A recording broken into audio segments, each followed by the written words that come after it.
ఇక ఇచ్చిన హామీలను దశలవారీగా పూర్తి చేస్తున్నామన్నారు రామగుండం ఎమ్మెల్యే రాజ్ ఠాకూర్. అర్హులైన ప్రతి ఒక్కరికి సంక్షేమ ఫలాలు అందించడమే రేవంత్ సర్కార్ లక్ష్యమన్నారు. పెద్దపల్లి జిల్లా రామగుండం నియోజకవర్గంలో కళ్యాణ లక్ష్మి, షాదీ ముబారక్ చెక్కులతో పాటు 5,000 కొత్త రేషన్ కార్డుల పంపిణీ కార్యక్రమంలో పాల్గొన్న రాజ్ ఠాకూర్ గత పాలకులు దశాబ్ద కాలంలో ఒక్క కొత్త రేషన్ కార్డు ఇచ్చిన పాపాన పోలేదన్నారు.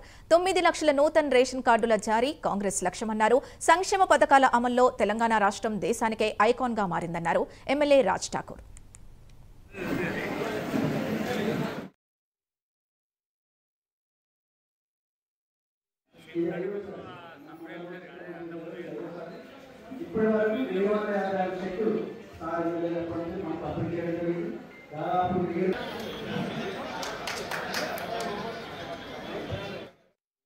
అనేక సంక్షేమ కార్యక్రమాలు ఇచ్చిన మాట తప్పకుండా, మాట తప్పని మడమ తిప్పని నాయకుడిగా ప్రతి ఒక్క సంక్షేమాన్ని అమలు చేస్తూ ఈ రోజు రైతు రుణమాఫీ నుంచి రైతు భరోసా, సన్న బియ్యం, ఇంధనమ్మ ఇండ్లు, అదే మాదిరిగా 200 ఉచిత కరెంటు, గ్యాస్, వంట గ్యాస్, ఆర్టీసీ బస్సుల మహిళా ఉచిత ప్రయాణం, దాంతో పాటు ఈ రోజు తెల్ల కార్డు 10 సంవత్సరాల నుంచి రాష్ట్ర ప్రజలందరూ కూడా బిలో పవర్టీ లైన్ సంబంధించిన వాళ్ళు తెల్ల కార్డులు లేవని, వారికి ప్రభుత్వం ద్వారా వచ్చే సంక్షేమాలు రాక అనేక ఇబ్బందులు పడుతున్న తరుణంలో వాళ్ళ ఎంత కష్టమైనా సరే ప్రతి పేదవాడికి, అర్హత ఉన్నవాడికి తెల్ల కార్డులు ఇవ్వాలని రాష్ట్రంలో 9 లక్షల పైన తెల్ల కార్డ్స్ ఇచ్చే కార్యక్రమాన్ని శ్రీకారం చుట్టడం జరిగింది. ఈ రోజు గోదావరి టౌన్ లో, కేవలం టౌన్ లో